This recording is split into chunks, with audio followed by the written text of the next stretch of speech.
Candy and David Gergen will be back with us in just a minute, but first, a little name game with our friend Paul Begala here. Barack Obama has to fill an administration now. He has a chief of staff. The cabinet is the next big job. Paul, let's go through some of the names. COLIN Powell, a Republican, served in the Reagan administration, served in the Bush administration, endorsed Barack Obama. That probably didn't hurt his chances. You hear about him as a possible education secretary. Good? Right. Yes, it would be wonderful. He's also run America's Promise, which is a nonprofit that cares about kids at risk. He knows a lot about this, and he's an inspirational leader. John Kerry, 4 years ago, was the Democratic nominee for president, has been floated as a possible Secretary of State. That makes sense, a senator in that job? Well, a senior member of the Senate Foreign Relations Committee, on which sat Senator Barack Obama. They bonded there. Kerry went way out there in support of Senator Obama in the campaign, and so maybe he's owed a little something, but knows more about foreign policy than about anybody in the Democratic Party. Maybe owed a little something because he gave Barack Obama a speech at a convention 4 years ago that sort of worked out? That's a pretty good point, yeah.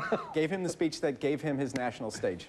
Robert Kennedy Jr., one of the New York tabloids had the headline today, Obama-lot, thinking that they're going to bring the Kennedys back in. Robert Kennedy Jr., where might he fit in? EPA, Environmental Protection Administration. He is the toughest, smartest, I think most charismatic environmental crusader in this country. Well, with all respect to Al Gore, who has a lot of charisma too, Bobby Kennedy would be an extraordinary pick because he's an experienced, proven litigator fighting polluters. Has kept a lower profile than many of his sisters, brothers, cousins.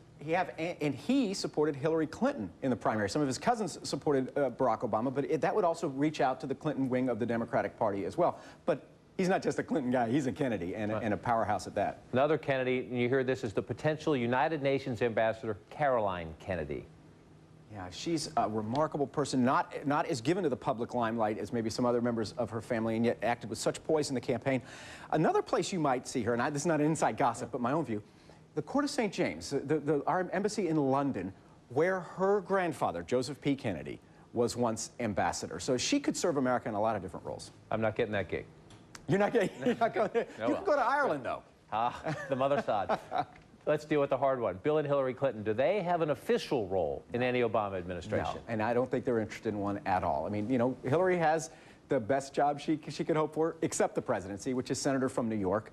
She's going to be central to implementing the agenda that Senator Obama campaigned on, President-elect Obama now, and Bill Clinton, the same thing. He has a foundation that he runs.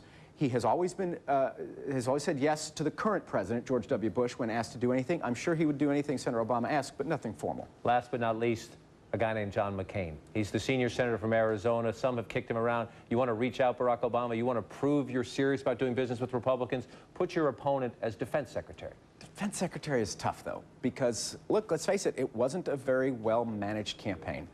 And that's the one executive experience that he's had lately, and it didn't go very well for him. He could speak for America, could be an ambassador in places. He's a heroic American, but it's pretty tough to see him at the Pentagon. You're pretty good at the lightning round. Paul Begala on the name game with us. We'll be back in just a minute. More from David Gergen and Candy Crowley on President-elect Obama's big decision and his first news conference since the election coming up tomorrow. Stay with us.